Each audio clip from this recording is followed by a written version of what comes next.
آیت کریمہ نمبر 28 سورۃ المائدہ۔ الحمدللہ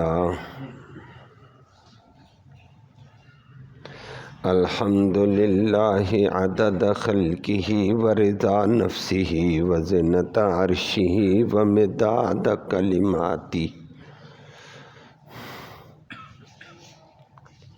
والصلاة والسلام علی صفوۃ رسلہ وخیر خلقہ محمد وآلہ وصحبہ۔ اما بعد فاعوذ باللہ من الشیطان الرجیم۔ بسم اللہ الرحمن الرحیم۔ لئن بسطت الی یدک لتقتلنی ما انا بباسط یدی الیک لاقتلک انی اخاف اللہ رب العالمین۔ انی ارید ان تبوء باسمی واسمک فتکون من اصحاب النار وذلک جزاء الظالمین۔ فطوعت له نفسه قتل اخیہ فقتله فاصبح من الخاسرین۔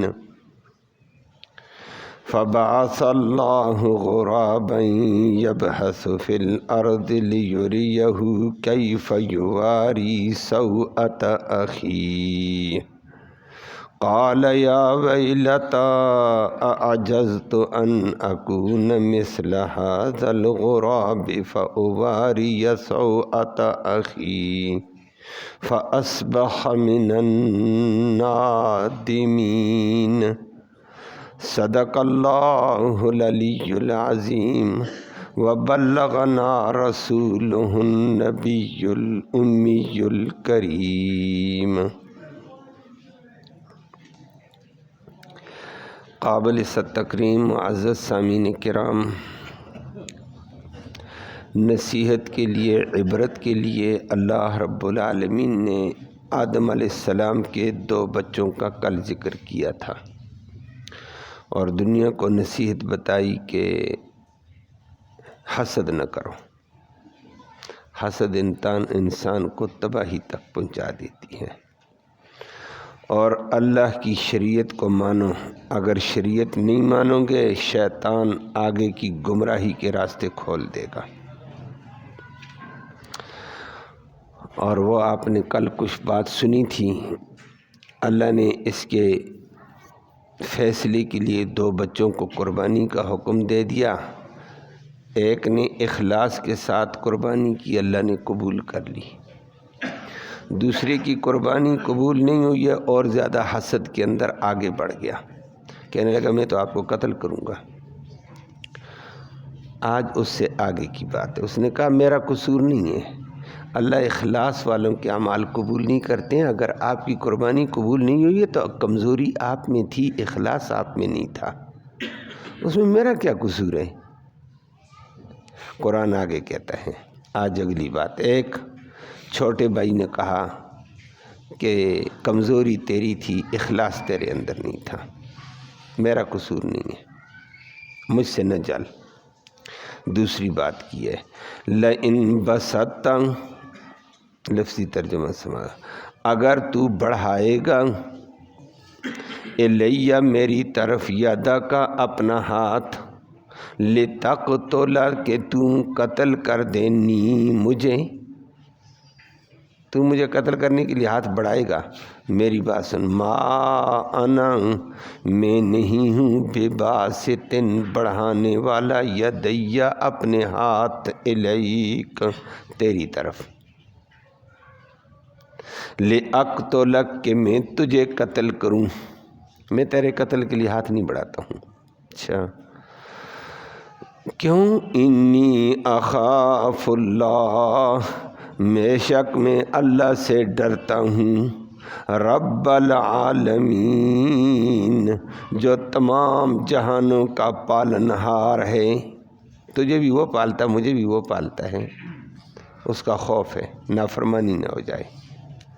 اور نمبر 2 دوسری بات یہ ہے مجھے اللہ کا خوف اس لیے قتل بھی نہیں کرتا، اور انی ارید بے شک میں تو چاہتا ہوں ان تبو کہ آپ لوٹیں اللہ کے ہاں بے اسمی میرے گناہ کے ساتھ بھی و اسمک اور اپنے گناہوں کے ساتھ۔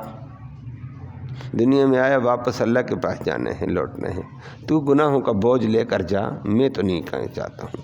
فتکون پھر تو ہو جائے گا من اصحاب النار جہنم والوں میں سے، وذالک اور یہی جہنم جزاء الظالمین ظالموں کا بدلہ ہے۔ اللہ ہم سب کو بچائے۔ یہ چھوٹے بھائی نے نصیحانہ انداز اختیار کر دیا، لیکن نصیحت ضدی اور حسد والے پر کارگر نہیں ہوتی ہے۔ اللہ ہمیں اس جرم سے بچائے۔ نصیحت وہاں ہوتی ہے جہاں ضد اور حسد نہ ہو، ہٹ درمی نہ ہو۔ وہ تو ضد پہ آ گیا، ہٹ درمی پہ آ گیا۔ قرآن کہتا ہے فطوعت پھر آمادہ کر دیا لہو اس بندے کو نفس اس کے نفس نے، نفس انسان کا سرکش ہوتا ہے، قتل اخی اپنے بھائی کے قتل پر، فقتل پھر اس نے اس کو قتل ہی کر دیا، قتل کر کے پھر نتیجہ کیا ہوا؟ اب دنیا کی سزا۔ فاصبح پھر وہ ہو گیا من الخاسرین گھاٹا پانے والوں میں سے۔ پھر یہ تو دنیا میں پہلا قتل، پہلی ڈیڈ باڈی آئی ہے، پہلی لاش تھی، ابھی تک تو لاش دنیا میں نہیں تھی۔ اب بیچارہ لاش کے ساتھ کیا کرے، عقل ماری ہوئی ہے۔ اللہ فبعث اللہ پھر اللہ نے بھیج دیا غراباً کوا۔ وہ کیا کر رہا تھا؟ یبحث وہ کرید رہا ہے فی الارض زمین کو، کریدتا ہے زمین میں، کھودتا ہے زمین کو وہ چونچ سے پنجے سے۔ کیوں؟ اس کا بھی بھائی مر گیا تھا۔ لے یوریا تاکہ وہ دکھائے ہو اس ناقص عقل والے بندے کو، کیفا کیسے یواری کیسے وہ چھپاتا ہے، سوءت اخی اپنے بھائی کی لاش کو، اپنے بھائی کی ڈیڈ باڈی کو وہ کیسے چھپا رہا ہے۔ یہ تعلیم کے لیے کوا آ گیا، اللہ نے بھیجا۔ بس جب اس نے کوے کو دیکھا نا، کالا کہنے لگا مت ماری گئی، عقل ماری گئی، انسان ہو کر اتنا ناقص۔ کالا کہنے لگا یا ویلتا ہائے افسوس، ہائے میری تباہی، ہائے میری کمزوری ہے۔ اعجز تو کیا میں عاجز آ گیا تھا، ان اکون کہ میں ہو جاؤں مثل ھذا الغراب اس کوے کی جیسا، میں سے بھی عاجز آ گیا۔ فاواریا پھر میں چھپا لیتا سوءت اخی اپنے بھائی کی لاش کو، ڈیڈ باڈی کو۔ فاصبح پھر اس نے یہ تو سیکھا کوے سے، لیکن ہو گیا من النادمین انتہائی پشمانوں میں، شرمندوں میں سے ہو گیا۔ تو گھاٹا بھی پا گیا، شرمندہ بھی ہو گیا۔ دنیا کی سزا، آخرت کی سزا آگے آنے والی ہے انشاءاللہ۔ اللہ رب العالمین ہر قسم کی طغیانی سرکشی سے ہم سب کو محفوظ فرمائے۔ وہ کل آپ نے سنا اللہ نے آدم علیہ السلام کے بچوں کی بات کو نصیحت کے لیے، عبرت کے لیے لوگوں کے سامنے پیش کیا کہ اللہ کے حکموں میں ٹال مٹول نہ کیا کرو، جو اللہ نے حکم دے دیا بس اس کو مانو، اس میں خیر ہے اور آگے بلائی کا راستہ کھلے گا۔ رب کا حکم مانو گے تو آگے ایک اور نیکی آئے گی، اس کی توفیق رب دے گا۔ وہ حکم مانو گے اللہ اور نیکیوں کی توفیق دے گا۔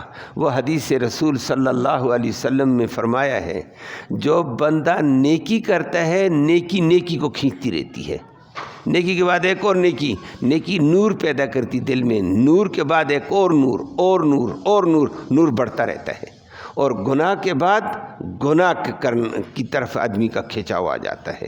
اور وہ آپ نے دیکھا بندہ جھوٹ ہی بولے نا، اس جھوٹ کو چھپانے کے لیے ایک اور جھوٹ، اس جھوٹ کو چھپانے کے لیے 10 قسمیں اٹھائے گا، 10 دفعہ جھوٹ بولے گا، گناہ کے اوپر گناہ، گناہ کے اوپر گناہ۔ اللہ ہم سب کو بچائے۔ تو گناہ گناہوں کو کھینچتا ہے اور نیکی نیکیوں کو کھینچ کر لاتی ہے۔ تو اللہ کا حکم بڑے بھائی نے نہ مانا، گناہ کی طرف چلا گیا، حسد میں آ گیا، ضد میں آ گیا، ہٹ درمی میں آ گیا، اور ہٹ درمی انسان کے دلوں پر مہر لگا لیتی۔ آج بے شمار دنیا میں حقیقت واضح ہوتی ہے، میں نہیں مانتا ہوں۔ ہٹ درمی کا علاج کون کر سکتا ہے؟ ضد کا علاج کون کر سکتا ہے؟ حسد کا علاج کون کر سکتا ہے؟ یہ اللہ ہی بچائے اس سے۔ وگرنہ مکہ کے ابو جہل نے، عتبہ شیبہ نے نبی کریم صلی اللہ علیہ وسلم کے معجزات آنکھوں سے دیکھے ظالم نے۔ ابو جہل کنکریاں لے کر آیا اور نبی کریم صلی اللہ علیہ وسلم کو مارنے کے لیے، لیکن کہنے لگا تو نبی ہے؟ جی۔ سچا نبی؟ جی۔ کیا سچائی کی دلیل ہے؟ نبی نے آگے سے اللہ اکبر فرمایا، میں گواہی کہیں سے لاؤں یا تیرا بند مٹھی کے اندر والی چیز ہی گواہی دے دے؟ اور جس وقت نبی نے یہ کہا، کنکریاں اس کے مٹھی میں تھیں، بول رہی تھیں اشہد ان لا الہ الا اللہ و اشہد ان محمد رسول اللہ۔ ابو جہل کو حیران، ہکا پکا، مٹھ کھولی، کنکریاں سب سے آواز آ رہی تھی، لیکن میں نہ مانوں، میری ضد ہے، ہٹ درمی ہے، ہدایت ملی نہیں ہے۔ اس ضد کو چھوڑنا پڑے گا، ہٹ درمی کو چھوڑنا پڑے گا۔ قابیل نے ضد کر دی، حسد کر دی، بھائی آگ نے آ کر تیری قربانی کو نہیں جلایا، بھائی کی قربانی جل گئی، بھائی حق پر ہے نا، فیصلہ ختم۔ کل آپ نے سن لیا تھا نا، لیکن بات نہیں مانی ہے۔ الٹا حسد کی آگ میں کہتا ہو میری بےزتی ہو گئی ہے، تیری وجہ سے ہوئی ہے۔ حسد، میں تجھے قتل کروں گا۔ حسد میں آ گیا، جیلس ہو گیا۔ اس نے کہا بھائی میرا قصور نہیں، انما یتقبل اللہ من المتقین، اللہ اخلاص والوں کی، تقوی والوں کی اعمال قبول کرتا ہے۔ تقوی پیدا کرنا چاہیے دل میں، خالص اللہ کی رضا۔ اللہ ہم سب کو آرام عمل میں یہی نصیب فرمائے۔ اب وہ حسد میں آگے بڑھا، قرآن نے آج آگے بات کہہ دی ہے۔ حسد میں پکا ہو گیا، ضد میں آ گیا۔ ایک بھائی نے نصیحانہ انداز اختیار کیا کہ میرا جرم نہیں، قربانی اگر تیری قبول نہیں ہوئی ہے، تیرے اندر اخلاص نہیں تھا، تقوی نہیں تھا، اپنی اصلاح کر، تقوی پیدا کر دل میں، اخلاص پیدا کر دل میں۔ اللہ اخلاص والوں کی قربانی قبول کرتا ہے۔ کیسا نصیحانہ انداز ہے بھائی کا، اچھا انداز ہے، قرآن اس کو نقل کرتا ہے، بندہ ایسے ہونا چاہیے۔ دشمن کے سامنے بھی انداز نصیحانہ رکھ تاکہ اللہ اس کو خیر دے دے، لیکن ضدی کو خیر ملتی نہیں، الگ بات ہے۔ نمبر 2، اس نے آگے کیا کہا؟ آج جملہ ذکر کیا، اس نے کہا میں تو ماروں گا، تجھے قتل کروں گا، تیری وجہ سے میری بےزتی۔ فرمایا لئن بسطت الی یدک، اگر تو اپنا ہاتھ میری طرف بڑھائے گا مجھے مارنے کے لیے تو میں دفاع کروں، آگے میں بڑا ڈنڈا لوں، بڑی کلاڑی لوں، بڑی تلوار لوں؟ فرمایا نہ، تو اگر ہاتھ میری طرف بڑھائے گا، جرم کرے گا، لتقتلنی، مجھے مارنے کے لیے، ما انا بباسط یدی الیک، میں اپنا ہاتھ تجھ تک نہیں پہنچاؤں گا، میں تو نہیں ہاتھ اٹھاتا ہوں تیرے سامنے۔ کیسا کمال کا انداز، کیسا خیر خواہ۔ یہاں ایک اہم بات آ جاتی ہے، آدمی دفاع میں لڑ سکتا ہے، دشمن مارتا ہے، دفاع میں ڈنڈا اٹھانا پڑتا ہے، شریعت نے اجازت دی، اجازت ہے، لیکن اولا یہ ہے، بہتر زیادہ یہ ہے، عظیمت زیادہ یہ ہے کہ اگلا ظلم کرتا ہے، تم اپنا ہاتھ بچائے رکھو تاکہ تمہارا وبال بھی اس پر، اس کا وبال بھی اسی پر۔ اس نے یہ انداز اختیار کیا، انہوں نے کہا میں کامل درجے کی نصیحت، میں اپنا ہاتھ بھی نہیں اٹھاتا ہوں، دفاع بھی نہیں کرتا ہوں، وگرنہ دفاع کا حق ہے شریعت میں۔ اور خود قرآن نے ذکر کیا سورۃ البقرہ، فعاقبوا بمثل ما عوقبتم به فاعتدوا علیہ بمثل ما اعتدوا۔ اتنا آپ آگے ہاتھ زیادتی کر سکتے جتنی تمہارے ساتھ ہو، اگلا ڈنڈا مارتا ہے تم بھی ڈنڈا مار سکتے ہو، اگلا قتل کا چاہتا ہے تم بھی اس کے اوپر ہاتھ اٹھا سکتے ہو، لیکن اس نے کہا نہیں اٹھاتا ہوں۔ بہتر یہی ہے، یہ اولا طریقہ اختیار کیا، سب سے بہتر، کمال درجے کا۔ اور یہ حضرت آدم علیہ السلام کے بیٹے نے کیا، بعد والے دوروں میں بھی بڑے بڑے عظیمت والے لوگوں نے یہی کام کیا کہ جواز کو بھی چھوڑ دیا، اولا پہ عمل کر دیتے تھے۔ اس نے کہا میں نہیں کرتا ہوں۔ کیوں نہیں کرتا؟ انی اخاف اللہ رب العالمین، میں لڑائی کا واسطہ بنتا ہی نہیں ہوں، میں اپنے پالنے والے رب سے ڈرتا ہوں کہ میں اس دھرتی پر گناہ کا وجود ہی نہیں دیکھنا چاہتا ہوں کہ میں ہاتھ اٹھاؤں، تو میرے اوپر آؤ، لوگ تماشا کریں، لڑائیوں کا دروازہ کھلے۔ میں یہ کام نہیں کرتا ہوں، یہ میں اللہ سے ڈرتا ہوں۔ اللہ، یہ جس کے دل میں اللہ ہو اس کے اوپر یہ بات آتی ہے۔ مجھے بات یاد آ گئی ہے حضرت عثمان بن عفان رضی اللہ تعالیٰ عنہ کی، جلیل القدر صحابی ہے، نبی کا دوہرا داماد ہے، خلیفہ ثالث ہے، اور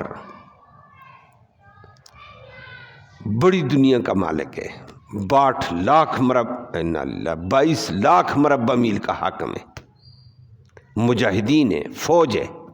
یہ بلوائی، یہ سبائی فتنہ آج کل بھی صحابہ کو بھونکتا، اس وقت بھونکنے والے بڑے زور پہ آ گئے اور وہ مدینہ میں امڑ آئے، مدینہ میں حضرت عثمان کو مارنے پہ آ گئے۔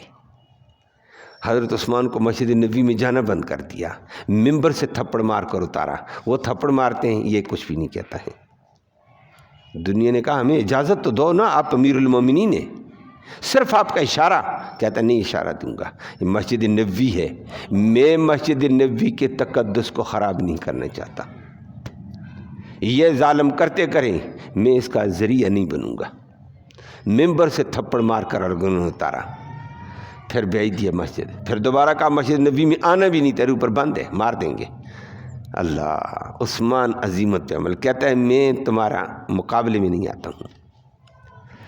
اور پھر قصر خلافت میں بند ہو گیا، جہاں سے امیر المؤمنین خلافت کا جو محل تھا، جہاں سے آرڈر جاری ہوتے، ایک بیوی ہے، باقی بیویاں بھی نہیں ہیں، آگے پیچھے محاصرہ کر لیا بلوائیوں نے۔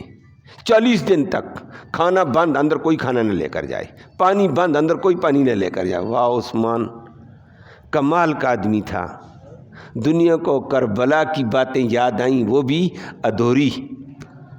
کربلا میں تو 7 کو 8 کو پہنچا حضرت حسین، پہنچایا 8 کے بعد، وہ تو کوفہ کی طرف آگے بڑھ رہا تھا، پلٹا کر کربلا میں بھیج دیا۔ عظمتوں والا تھا حسین۔ حسین بھی حضرت عثمان کے مرکزی گیٹ پر پہرا دے رہا تھا، حسین اور حسن دونوں مرکزی گیٹ پر تھے۔ اس علی نے مقرر کیا بچوں چاچے کی طرف ہاتھ کوئی نہ لے کر جائے، مرکزی گیٹ پہ پہرا دینا۔ اور ان بچوں نے دیکھا ہوا تھا، اس استاد سے انہوں نے سبق پڑھا ہوا تھا، حضرت عثمان ان کا استاد تھا، ان بچوں کا، حسن حسین کا، مدینہ یونیورسٹی میں پڑھانے والا عظیم آدمی تھا، اور یہ بچے پڑھنے والے تھے۔ انہوں نے اپنے استاد سے سبق سیکھ لیا، جان کی بازی لگا سکتے ہیں، سر جھکا نہیں سکتے ہیں، اور پیاسے رہ سکتے ہیں، گناہ کی طرف نہیں جا سکتے ہیں۔ اس 40 دن تک حضرت عثمان کے اوپر پانی بند۔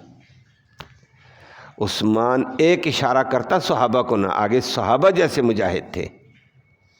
آج کل والی فوج نہیں تھی، آج کل والا فوجی بھی کہتا ہے میں ہوں، یہ تو صحابہ تھے نبی کے۔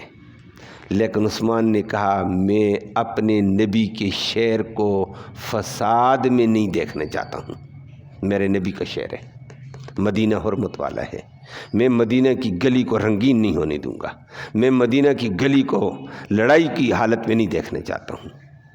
کہا تیری جان جائے، اس نے کہا میں جان دے دوں گا، یہ گناہ کرنا چاہتے ہیں تو یہ کریں، میں جان دے دوں گا، لیکن خود اس گناہ میں آگے نہیں شامل ہوتا ہوں۔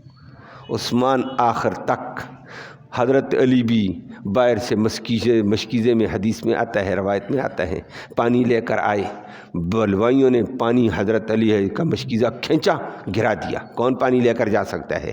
عثمان پر پانی بند ہے، نہیں دیں گے۔ حضرت علی نے اپنی پگڑی اٹھا کر باہر دیوار سے اندر پھینکی کہ پتہ چلے عثمان کو میری پگڑی پہچان لے گا۔ علی باہر کھڑا ہے، میں آرڈر کا منتظر ہوں۔ زبیر کھڑا ہے، میں آرڈر کا منتظر ہوں۔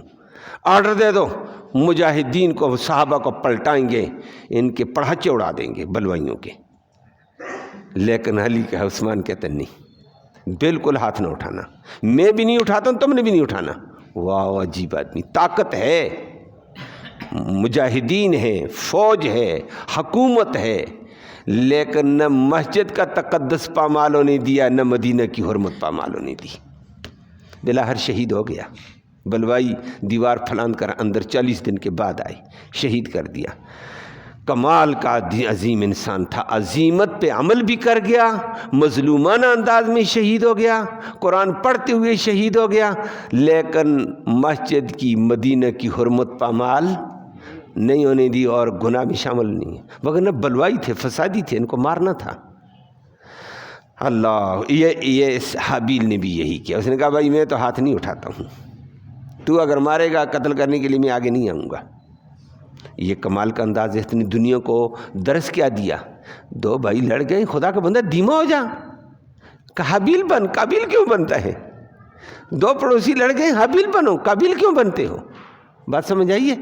یہ انداز اختیار کرو نا، نصیحانہ انداز حابیل نے اختیار کر لیا کہ بھائی میں ہاتھ نہیں بڑھاتا ہوں، اس جرم میں نہیں ہے۔ دوسری بات، بھائی کو تیسری نصیحت کی ہے، میں اللہ سے ڈرتا ہوں، میں تو اپنا ہاتھ نہیں بڑھاؤں، تو میرا بھائی ہے، میں بھائی پر ہاتھ نہیں اٹھاتا ہوں۔ ادب، احترام۔ انی ارید تبوء باسمی و اسمک، تو اگر قتل کرتا کر، ضد کرتا کر، حسد کرتا کر، جلتا تو جل، قتل کر، میں یہی کہوں گا، ہاتھ نہیں اٹھاؤں گا، تو اپنا وبال بھی اپنے متھے لے گا، میرے گناہ بھی اپنے متھے لے کر اپنے رب کے پاس جائے گا۔ انی ارید ان تبوء باسمی و اسمک فتکون من اصحاب النار، جہنمی ہو جائے گا، میرے گناہ بھی تیرے پلے، اپنے گناہ بھی تیرے پلے۔ وذالک جزاء الظالمین، یہ جہنم کی سزا ظالموں کے لیے ہوتی ہے، ظلم نہ کر۔ بھائی کو نصیحانہ انداز شروع کیا۔ اللہ، لیکن حسد کی آگ بڑی بری ہوتی ہے، ضد بڑی بری ہوتی ہے، پھر شیطان پیچھے آ جاتا ہے، اور پکونا پکونا، چھوڑ ان باتوں کو، یہ فضول باتیں ہیں۔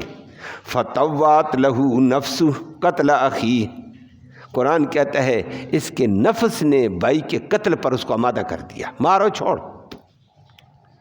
فقتلہ، مارا بھائی کو، بھائی ہاتھ بھی نہیں اٹھا رہا ہے، انہوں نے کہا میں نہیں کام کرتا ہوں، اور قتل کر دیا۔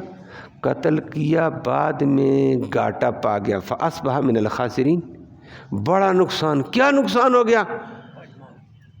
کہنے لگا نقصان یہ ہوتا ہے، بھائی تو بازو ہوتے ہیں،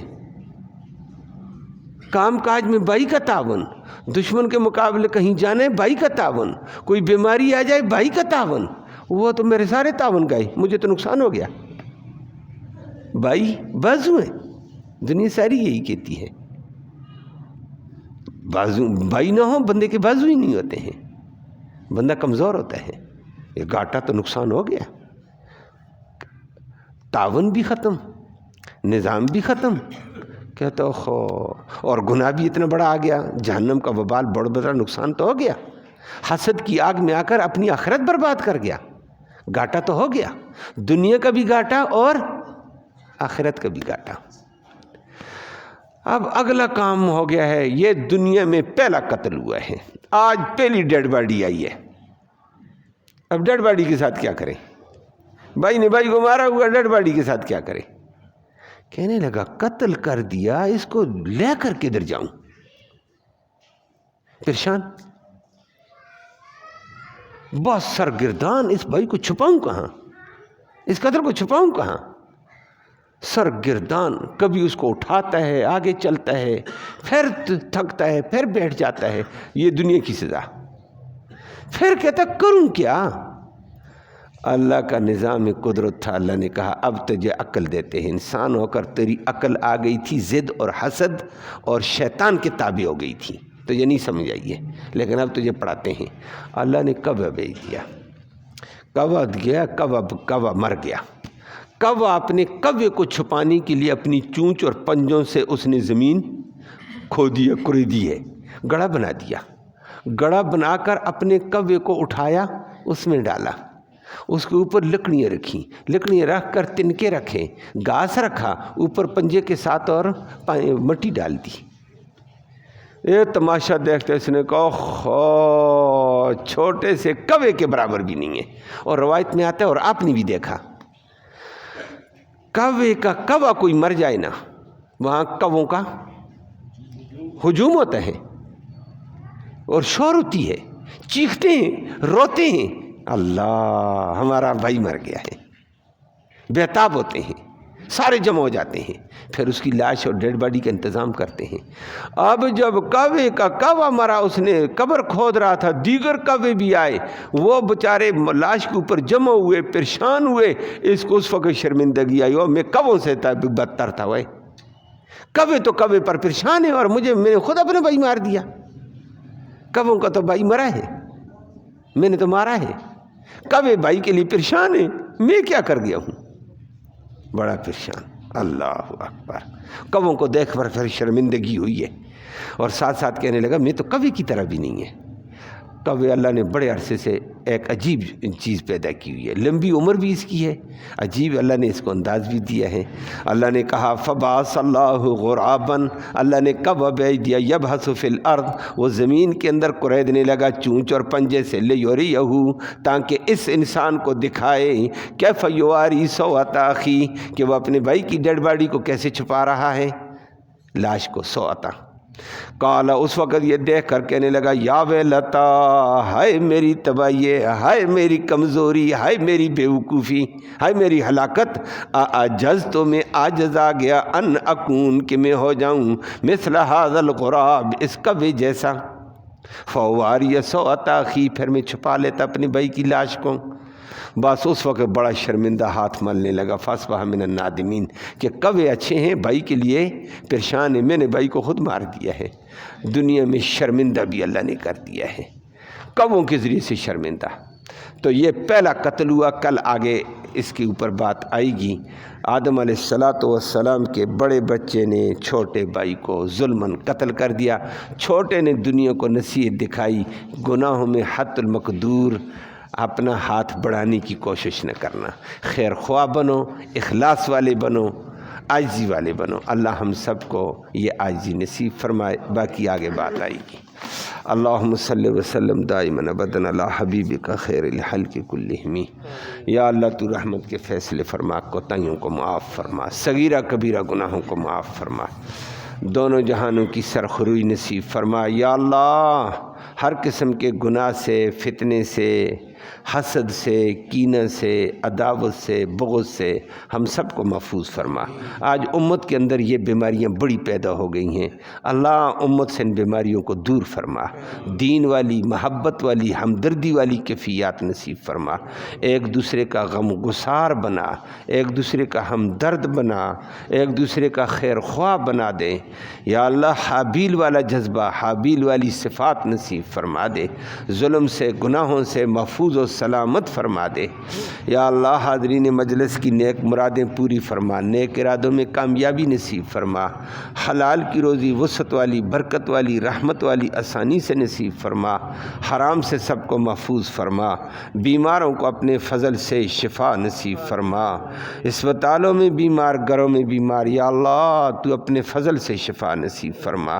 جو مرحومین فوت ہو چکے ہیں ان کی روحوں تک اس قرآن مقدس کا سننے سنانے کا ثواب ان کی روحوں تک پہنچا، جتنے احباب ہیں ان کے اعزاء اقارب فوت ہوئے، یا اللہ ان کی روحوں تک اس کا ثواب پہنچا دے، ان کی مغفرت فرما، اس راستے کی ہمیں تیاری اور فکر نصیب فرما، مرتے وقت کلمہ ایمان نصیب فرما، آخرت میں اس قرآن کی نبی کریم صلی اللہ علیہ وسلم کی شفاعت نصیب فرما۔ صلی اللہ تعالی علی خیر خلق محمد۔